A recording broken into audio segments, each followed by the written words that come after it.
Shalom semuanya, kembali berjumpa di program Bible Everyday. Hari ini senang sekali saya mengajak Anda untuk kita belajar bersama-sama firman Tuhan di dalam Hosea pasal yang ke-9. Jangan pernah menilai atau menghakimi seseorang hanya ketika kita melihat dari berkatnya saja atau sesuatu yang bersifat materi dan lahiriah. Sekali lagi, kadar rohani seseorang tidak bisa dinilai dari berkat-berkat secara materi. Tentu saja kita sepakat akan hal itu. Namun, kita juga perlu tahu bahwa sesungguhnya ada korelasi juga antara berkat dan hubungan kita kepada Tuhan. Ketika kita memiliki hubungan yang sehat dengan Tuhan, ketika kita memiliki hubungan yang intim dengan Tuhan, maka bukan hal yang mustahil Tuhan akan memberkati kita lebih lagi. Saya percaya penuh akan prinsip ini. Demikian pula sebaliknya, ketika hubungan kita dengan Tuhan mulai terganggu, ketika kita menjauh daripada Tuhan sang sumber berkat, bahkan kita terputus hubungan dengan Tuhan sang sumber berkat, maka itu juga mempengaruhi berkat yang kita terima. Hosea pasal 9 menjelaskan secara persis tentang hal ini. Ayat yang pertama dikatakan, janganlah bersukacita hai Israel, janganlah bersorak-sorak seperti bangsa-bangsa, sebab engkau telah berzina dengan meninggalkan Allahmu, engkau telah mencintai upah sundal di segala tempat pengirikan gandum. Di ayat pertama ini dikatakan bahwa bangsa Israel meninggalkan Tuhan, mereka menyembah berhala. Padahal mereka adalah bangsa yang dipanggil, bangsa yang dipilih, bangsa yang dikhususkan, dan bangsa yang diberkati. Namun kini mereka beribadah kepada Allah lain. Apakah ini berpengaruh kepada berkat yang mereka terima? Berkat secara jasmani maksud saya, berkat secara lahiriah maksud saya, berkat di dalam pekerjaan mereka. Apakah ada hubungan, ada korelasi antara hubungan dengan Tuhan Allah Israel dengan berkat yang mereka terima? Di dalam ayat 2 menjawab, ternyata ada. Jawabannya seperti ini.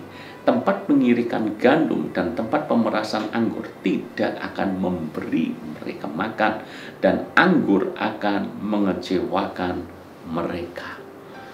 Jelas sekali Tuhan mengatakan, mulai sekarang tempat pengirikan gandum dan tempat pemerasan anggur tidak akan memberikan mereka makan, tidak akan memberikan mereka hasil. Bayangkan, mereka ini negara agraris. Negara agraris artinya keberlangsungan mereka, kesejahteraan mereka sangat ditentukan dari hasil tanah, dari hasil bumi. Dan bagaimana mungkin ketika Tuhan menutup langit, menutup berkat dari sorga atas mereka, maka tanah tidak bisa menghasilkan apa-apa. Kalaupun menghasilkan, hasilnya sangat kecil, hasilnya sangat minim, sehingga berkat itu juga tersendat mereka dapatkan. Dari ayat ini saja, sekarang kita tahu, ternyata ada korelasi juga antara hubungan kita dengan Tuhan, antara berkat yang kita terima. Ingat, Dia Tuhan adalah sumber berkat. Bayangkan, kalau kita tidak menempel kepada sumber berkat, bagaimana mungkin kita dialiri berkat? Itu logika yang sangat sederhana yang saya yakin Anda bisa dengan mudah memahaminya. Kalau Dia sumber berkat dan kita menjauh, bahkan terputus daripada sumber itu, bagaimana kita bisa mendapatkan aliran-aliran berkat? Maka kalau kita tahu Dia sumber berkat, maka kita harus dekat dengan sumber berkat. Kita harus punya hubungan. Maka kita harus membangun jalur yang mana kita terhubung dengan Tuhan. Maka itu seperti pokok dengan carang-carang. Begitu mereka menempel, mereka ada hubungan, mereka dekat, tidak hanya dekat, tapi menempel. Maka apa yang terjadi? Ranting atau carang-carang itu dialiri makanan, dan mereka bisa menghasilkan buah. Makanya firman Tuhan dengan tegas mengatakan bahwa kita tidak bisa berbuah jika kita berada di luar kasih karunia. Demikian juga hari ini kita belajar bersama-sama saudara-saudara, bahwa kita harus benar-benar memiliki hubungan yang intim dekat dengan Tuhan. Bukan tujuannya supaya kita diberkati menjadi kaya, bukan itu.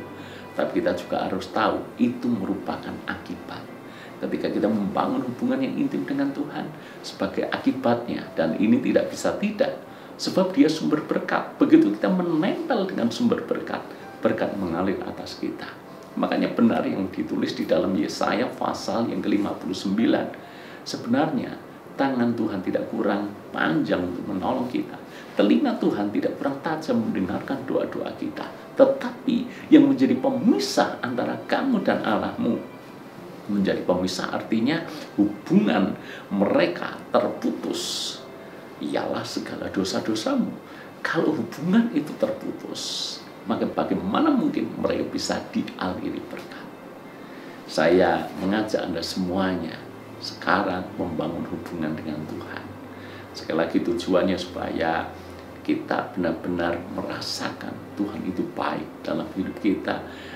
Kita mau berkat-berkat rohani juga kita alami dalam hidup kita, dan nanti berkat secara jasmani secara otomatis akan menjadi bagian dalam hidup kita. Tuhan berkati.